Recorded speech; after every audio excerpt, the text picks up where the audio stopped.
sejahtera dan salam Malaysia Madani. Anda bersama saya Muhajir Asami, Berita Pagi. Perkongsian kerangka madani sekali lagi dibuat di New York melalui pertemuan dan interaksi bersama 15 syarikat-syarikat terkemuka Amerika Syarikat yang tersenarai dalam Fortune 500. Ia termasuk Airbnb, Amazon, AWS, Boeing, ConocoPhillips dan Kimberly-Clark.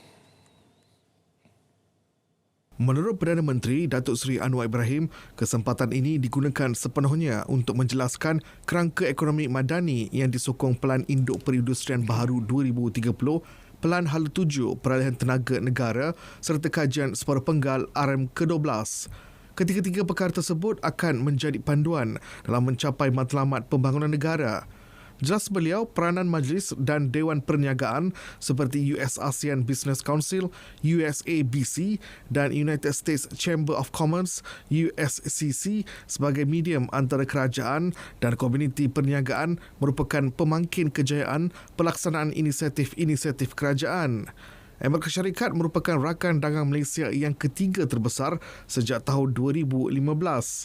Dari segi pelaburan dalam sektor pembuatan, Malaysia menerima pelaburan masuk langsung FDI Amerika Syarikat dari Januari hingga Jun 2023 sebanyak 1.84 bilion ringgit.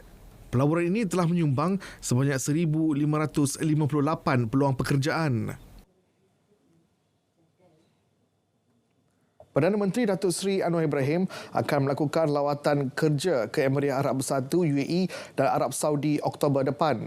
Ia bagi memenuhi jemputan ke UAE untuk melakukan lawatan kerja serta menghadiri sidang kemuncak ASEAN Majlis Kerjasama Teluk GCC dengan Arab Saudi menjadi tuan rumah. Jelasnya terdapat minat yang semakin meningkat daripada anggota GCC terhadap ASEAN. Menurut beliau, UAE dan Arab Saudi mempunyai kerjasama yang lebih kukuh dengan Malaysia. Memaklumkan perkara itu pada sesi soal-jawab di Majlis Invest Malaysia New York, Datuk Seri Anwar berharap kedua-dua negara itu akan terus meningkatkan pelaburannya di negara ini. Januari hingga April 2023, jumlah perdagangan antara kedua-dua negara dicatat meningkat 5.7%, iaitu daripada 11.25 bilion ringgit kepada 11.89 bilion ringgit. Arab Saudi pula merupakan rakan dagangan terbesar Malaysia dalam kalangan negara Asia Barat dengan jumlah perdagangan dua hala antara kedua-dua negara pada 2022 dicatat meningkat 159.2% daripada 2021. Antara projek utama Arab Saudi di Malaysia ialah kompleks bersepadu penggerang di Johor oleh Saudi Aramco.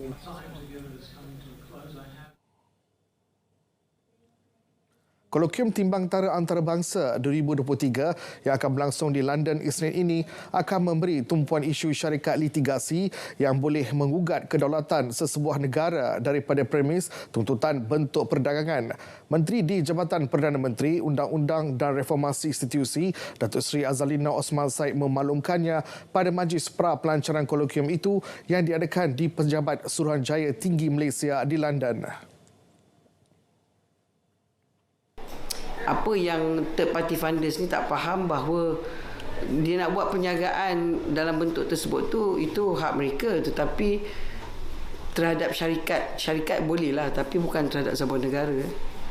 Jadi apa yang akan berlaku pada hari Isnin ni, kita akan membincangkan tentang cara-cara nak bukan mengurangkan tetapi memberhentikan pendekatan sedemikian supaya negara-negara lain, bukan saja di Malaysia tetapi negara jiran, ASEAN, semua mana-mana negara yang merdeka di luar sana mesti berhati-hati bahawa kalau silap langkah, kemungkinan sebuah negara boleh dibankruptkan dengan tuntutan yang tidak berasas disebabkan oleh perintah timbang tara pada platform perdagangan antarabangsa. Jadi prosesnya proses sah tetapi objektifnya tidak sah, sebagai contoh. Untuk memahami apa yang berlaku, rakyat Malaysia disaran melayari laman sesawang kes Malaysia Sulu. Kumpulan yang mendakwa waris Kesultanan Sulu telah membuat tuntutan berjumlah 14.9 bilion dolar Amerika terhadap Malaysia di beberapa mahkamah di luar negara. Jun lalu, kemenangan memehak kepada Malaysia diputuskan Mahkamah Rayuan Paris. Ini bermakna anugerah pampasan penuntut dari Sulu tidak boleh dikuatkuasakan terhadap Malaysia.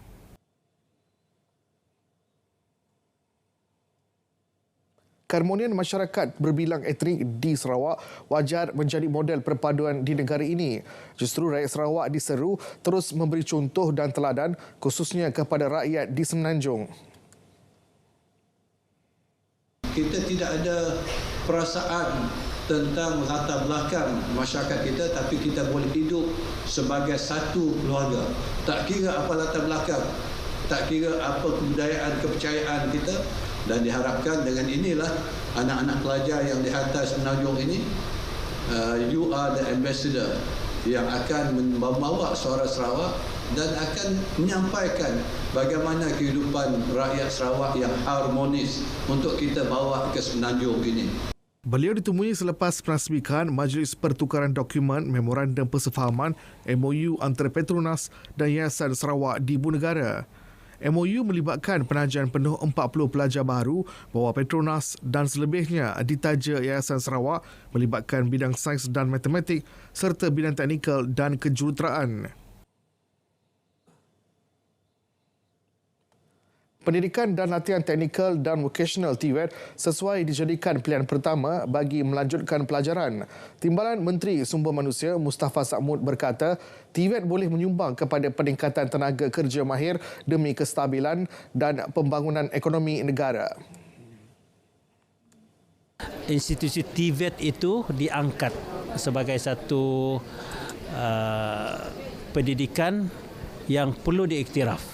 Jadi ini adalah baik kepada negara ini sebab dalam kita mencapai status negara maju yang berpendapatan tinggi, kita kena melahirkan ramai tenaga mahir. Dan antara sasaran negara ialah 35% tenaga mahir menjelang 2030. Justru beliau mengaluk-alukan pelajar lepasan SPM untuk mengikuti program TVET bagi mengembangkan lagi industri tersebut. Beliau berkata demikian selepas merasmikan Majlis Malaysia Education Awards dan TVET Awards 2023 di Ibu Negara.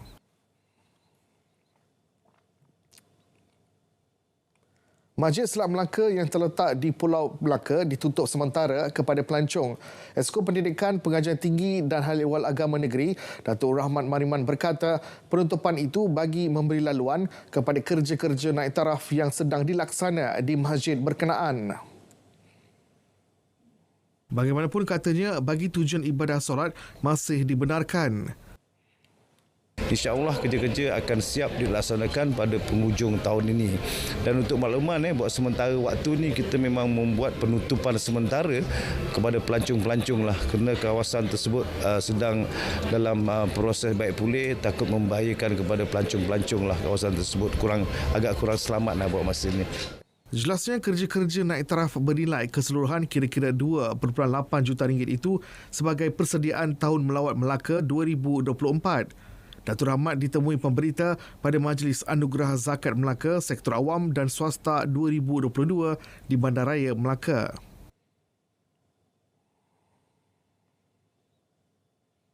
Pembayaran zakat melalui potongan gaji di Melaka meningkat tahun ini dengan lebih 33,000 pembayar membayar sebanyak 33.07 juta ringgit sehingga 31 Ogos. Jumlah itu meningkat 13.81% berbanding 29.06 juta ringgit dengan 32,024 pembayar zakat secara potongan gaji dalam tempoh sama tahun lalu.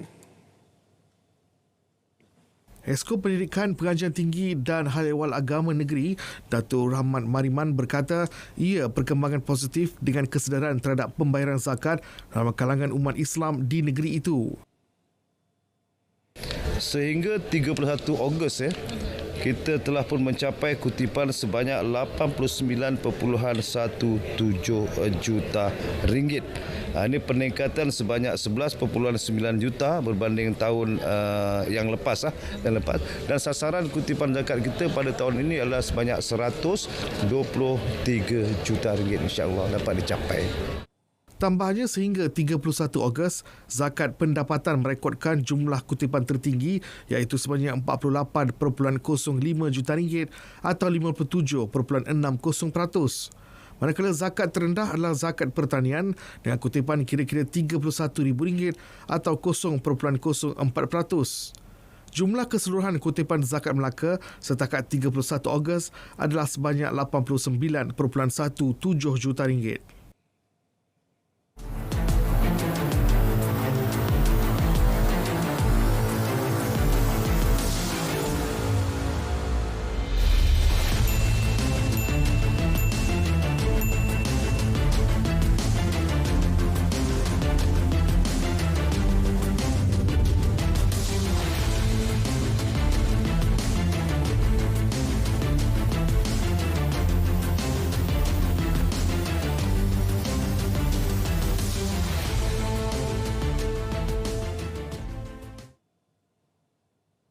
Baik, 4 gerai buah-buahan rosak teruk berikutan hujan lebat yang melanda kampung Nabutan Ranau petang semalam. Tiada kemalangan jiwa dilaporkan. Pernyataan Sekretariat Jawatankuasa Pengurusan Bencana Daerah Ranau, keadaan hujan lebat menyebabkan gerai menjual buah-buahan di kampung Nabutan terjejas akibat limpahan air. Runtuhan kecil yang berlaku turut membawa timbunan batu-batu kecil sehingga ke kawasan gerai. Dalam pada itu, Pegawai Daerah Ranau, Jumain Abdul Ghani memaklumkan sebuah jalan membabitkan laluan kilometer 137, Jalan Kota Kinabalu, Sandakan, kawasan Nabutan tidak dapat dilalui akibat kejadian tanah runtuh dan pokok tumbang yang berlaku pada jam 7.30 malam. Kerja-kerja pembersihan sedang giat dijalankan bagi membuka sekurang-kurangnya satu lorong kepada pengguna jalan raya.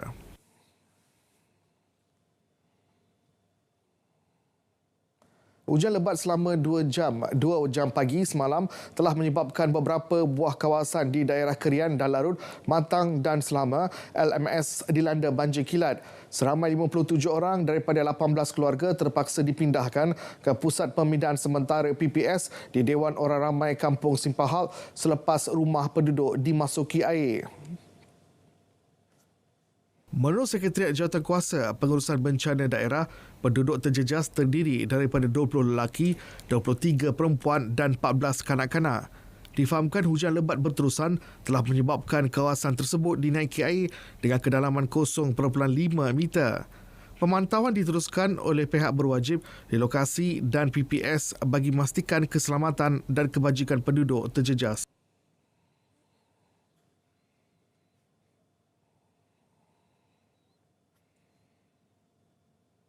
13 orang saksi telah dipanggil bagi membantu siasatan kes Irawan Ibrahim Liu atau Abid Liu berhubung dakwaan merogol wanita dari Indonesia Mondi Tetu. Pengarah Jabatan Siasatan Jenayah JSJ Bukit Aman, Datuk Seri Muhammad Suhaili Muazzin berkata, Abid Liu telah membuat laporan polis dakwaan fitnah terhadapnya dan menafikan laporan tersebut sebaik sahaja tiba ke Malaysia 5 hari lalu. Tambahnya lagi, pihak polis juga telah merampas telefon bimbit milik Mondi yang kini masih berada di Malaysia bagi tujuan siasatan. Sebab memang ada peruntukan undang-undang untuk kita mengambil. Kita tak rampas untuk membantu kita dalam siasatan. So bila kita ambil benda tu, kita akan siasat konten dalam itu. Betul tak selari dengan apa yang dinyatakan dan sebagainya. Timing, konten, all those kind of things that kita. Sebelum ini, Mondi telah membuat laporan polis menyatakan dirinya telah dirogol oleh pendakwa tersebut. Kes disiasat di bawah Seksyen 376 Kanun Keseksaan, Seksyen 500 Kanun Keseksaan dan Seksyen 233 Akta Komunikasi dan Multimedia Malaysia 1998. UMNO Wilayah Persekutuan menggesa Suruhanjaya Pencegahan Rasuah Malaysia SPRM menyiasat bekas Menteri Pendidikan Datuk Seri Dr. Razzie Jidin susulan dakwaan rasuah. Menurut Ketua Penerangan UMNO Wilayah Persekutuan Gulam Muzaffar Gulam Mustaqim, ia susulan mesej yang tular di aplikasi WhatsApp mengaitkan Datuk Seri Dr. Razzie Jidin dengan beberapa individu berkaitan pemberian kontrak. Kita terpanggil untuk hadir ke pejabat SPRM Putrajaya kerana dalam 1-2 hari ini telah begitu viral tular satu mesej yang melibatkan tentang mantan Menteri Pelajaran Malaysia iaitu Datuk Razzie Jidin yang juga merupakan ahli Parlimen Putrajaya sekarang. So mesej yang kita terima melibatkan dua isu yang besar yang mana mesej ini perlu disiasat tentang isi kandungan dan juga kebenarannya. Mesej yang kita terima ni sebenarnya mempunyai mesej melibatkan kepentingan awam dan juga melibatkan dana dan juga wang negara. Tambah beliau, SPRM perlu menyiasat dakwaan tersebut dan mengesahkan sama ada mesej tular berkait skandal dan penyelewengan itu benar-benar wujud atau sebaliknya.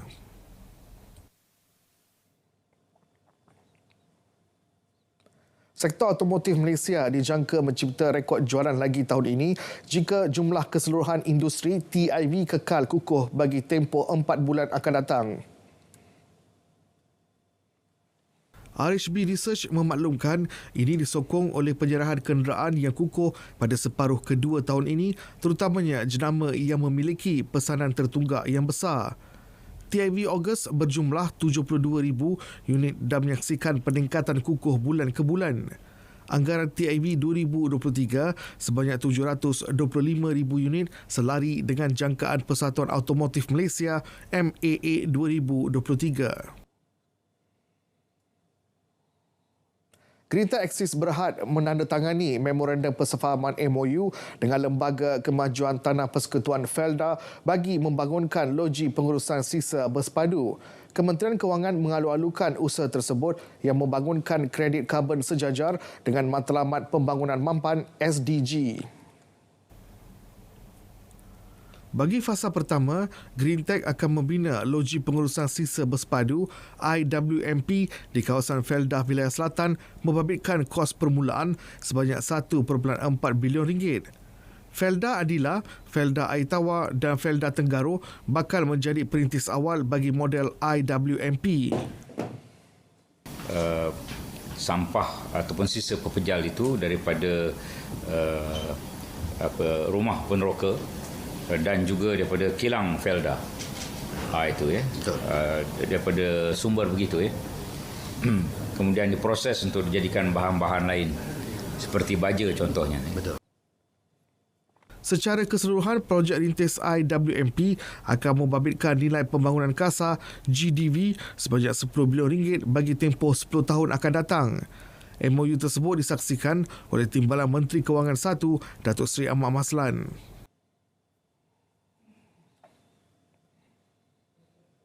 Kerajaan menyokong penuh program SME Bank Access yang dianjurkan SME Bank sebagai komitmen berterusan dalam memacu pertumbuhan PMKS secara lebih inklusif dan mampan.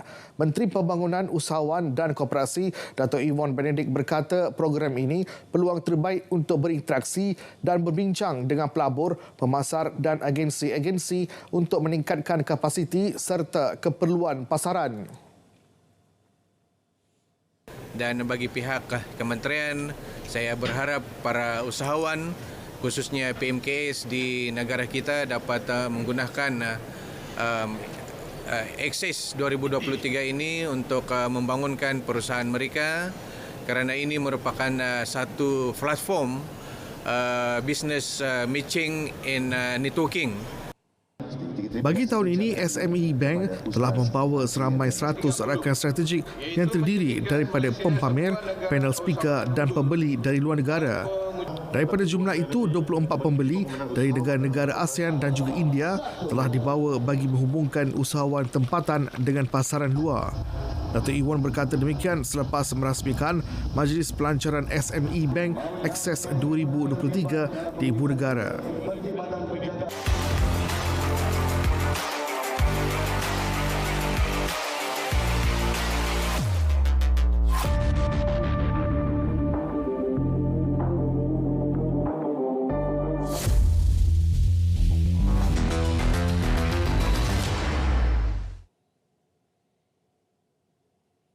Baik, kita mulakan dengan perkembangan Sukan Asia Hangzhou 2022. Meskipun tidak disandarkan untuk memungut sebarang pingat emas, namun kontingen negara diingatkan supaya kekal fokus memberikan yang terbaik demi negara. Naib Presiden Majlis Olimpik Malaysia MOM, Datuk Nur Azmi Ahmad berkata, tamasya 4 tahun sekali itu yang akan membuka tirainya pada Sabtu ini bukannya tempat untuk bercuti. Sebaliknya, atlet Malaysia yang terpilih perlu menampilkan prestasi cemerlang. Saya tengok semangat atlet-atlet tadi, walaupun kita tidak memberi apa-apa sasaran pun ketika ini, tapi semangat itu dia tidak akan menghampakan rakyat, terutamanya di Malaysia. Tiada holiday untuk atlet dan juga pegawai sukan di mana-mana pun, tapi sudah tentu dia akan membawa sebutir peringkat pada negara. Beliau ditemui selepas Majlis Pelepasan Kontijen Malaysia ke Sukan Asia 2022 di Majlis Sukan Negara. Terdahulu, Datuk Nur Azmi melepaskan 89 atlet daripada sukan renang, hoki, sepak takraw, e-sukan, rugby, menembak dan taekwondo ke KLIA untuk berlepas ke Hangzhou petang ini. Bagi tamasya kali ini, kontijen Malaysia tidak diletakkan sebarang sasaran pingat secara spesifik, sebaliknya menyasarkan 27 pingat tanpa mengira warna secara keseluruhan. Sementara itu, pemain skuad rugby lelaki 7 sebelah kebangsaan Muhammad Azwan Zuhairi Mat Zizi mengakui sukar untuk mencapai sasaran ditetapkan ke atas skuad negara iaitu mara ke peringkat separuh akhir. Ini kerana lawan dalam kumpulan A iaitu Filipina dan Hong Kong mempunyai skuad yang lebih berkualiti berbanding Malaysia. Kalau rekod sebelum ni kita lawan Filipina, ada yang kita menang, ada yang kita kalah. So game tu akan jadi 50-50 lah. So kita dah biasa lawan Filipina walaupun dia orang menggunakan player Mak Saleh apa semua, tapi kita dengan dia orang kita akan jadi fight lah. Kita akan nak bagi 100% macam mana pun. Sebab grouping kita ada satu lagi Hong Kong. Kalau kita kalah dengan Filipina, peluang untuk nak menang dengan Hong Kong tu sangat-sangat jauh lah. Tambah beliau, tempoh persiapan singkat di bawah kendalian jurulatih baru Nik Safwan Ismadi Nikman juga menyukarkan skuadnya mencapai misi berkenaan. Skuad rugby 7 sebelah negara dijadualkan menentang Filipina dan Hong Kong pada 24 September ini. Sabah FC mencatat kemenangan bergaya 3-1 terhadap wakil dari Singapura Hougang United pada saingan Piala AFC Kumpulan H di Stadium Likas Kota Kinabalu malam tadi. Gol pembukaan Sabah FC hadir seawal minit kelima perlawanan apabila hantaran Daniel Ting berjaya ditanduk Gabriel Perez. Gol kedua muncul pada minit ke-38 apabila sepakan sudut Sadil Ramdhani kemas disambut pemain kebangsaan Darren Lock untuk selesa mendahului. Separuh masa kedua bermula, permainan rancak disajikan oleh pasukan Hougang United berusaha mencari gol. Hasilnya, pemain pertahanan Takaya Kazuma berjaya menjaringkan gol pada minit ke-61 untuk mengikori dengan defisit 1 jaringan. 2 minit berselang, Darren Lock sekali lagi menjaringkan gol buat tuan rumah dengan menjadikan Sabah FC sekali lagi memimpin perlawanan dengan agregat 3-1 sehingga tamat waktu permainan. Ya, satu permulaan yang positif di mana kita tahu dengan keadaan cuaca ataupun padang yang tidak begitu baik, kita mampu mendapatkan keputusan yang kita inginkan. Namun banyak lagi yang perlu kita perbaiki, terutamanya daripada segi penyudah ya. Dan ini penting jika kita ingin layak ke peringkat seterusnya. Weather was like that, and there was pitch, ball movement not so good. It's more this team mostly be playing on the ground. We don't have much physical players like Sabah got, For them, long ball, high ball, challenge the ball that was dominating in this area, We're not able to pass the ball, and then this weather was suitable for them. Tamasya sukan terulung di benua Asia dengan acara Gilang Gemilang. Perarakan kontinjen atlet-atlet dari 44 buah negara bakal diraikan. dalam perasmian pembukaan Sukan Asia ke-19 Hangzhou 2022 Sabtu 23 September 6.45 petang di saluran OK. Saksikan juga secara penstriman langsung di RTM Klik. Bersama RTM, penyiar rasmi.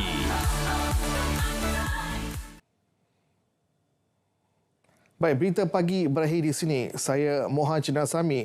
Malaysia Madani, tekad perpaduan penuhi harapan.